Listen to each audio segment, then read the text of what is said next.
Prince Harry could be in hot water with Netflix after a documentary starring Harry appeared on the US streaming giant's rival, Hulu. Ooh. The Duke and Duchess of Sussex signed what was reported to be a 5-year deal worth tens of millions of dollars with Netflix in 2020. Joining us to discuss this, TalkTV's royal editor, Sarah Hewson. Good to see you, Sarah. Lovely to see you, Oh my gosh, Vanessa. how did that happen? Well, you'll remember the interview, the ABC News interview with Will Reeve that Prince Harry did in Canada for the 1 year to the Invictus Games. And basically this documentary, it's 20 minutes, it's not a long documentary, is that, but in an extended form. So it is the interview in full with some archive footage. There's a couple of interviews with royal commentators. There's an archive clip of Prince Harry and the late Queen. There's a bit of an interview with Michelle Obama. So actually, there's nothing new here. There's nothing that we haven't heard already. There's nothing that we haven't seen already. It's just been repackaged up.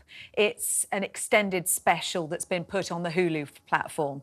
What I suppose might be controversial is that fact, the fact it's on Hulu when Harry and Meghan signed this 5-year deal with their streaming rival Netflix for some £80 million.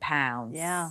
So it makes you wonder whether Harry knew that there was a possibility that Hulu could extend the interview and turn it into a kind of mini documentary, and whether he signed that willingly and happily, or whether that was some kind of exemption clause in very small writing that he didn't really realise he was signing up to. Yeah, whether this is something that because he did the ABC News interview and they've just sort of put out this extended version and it goes on the Hulu platform, we don't know whether Netflix knew about it or not. There have been some reports that Netflix expressed surprise about it.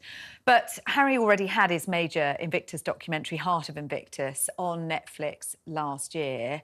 And I don't really think we get anything more from this that we haven't already seen. And did Heart of Invictus inspire lots of people to tune in and watch it on Netflix in the same way that their real documentary did, or was it less successful? No, I mean, it certainly wasn't the kind of huge hit that they saw with Harry and Meghan, but nor was it going to be, because this was very much less controversial. It was actually a really interesting documentary. If you did, those that did watch it, it was really heartfelt. It was really good documentary and showcased the very best of what Prince Harry does through the Invictus Games, but not going to generate the headlines or perhaps the audience numbers that you would get for something like Harry and Meghan. All right, Donald Trump has got it in for Prince Harry.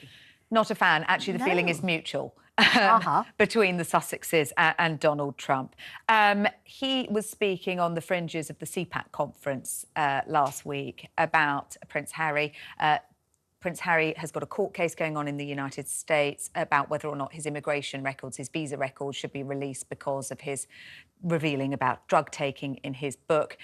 Donald Trump said, "I wouldn't protect him. He betrayed the Queen. That's unforgivable. He would be on his own if it was down to me." And he said the Biden administration had been far too gracious to Prince Harry. And is it true? Has the Biden administration protected Prince Harry? Well, they are refusing. This is a case being brought by the Heritage Foundation against the Department for Homeland Security.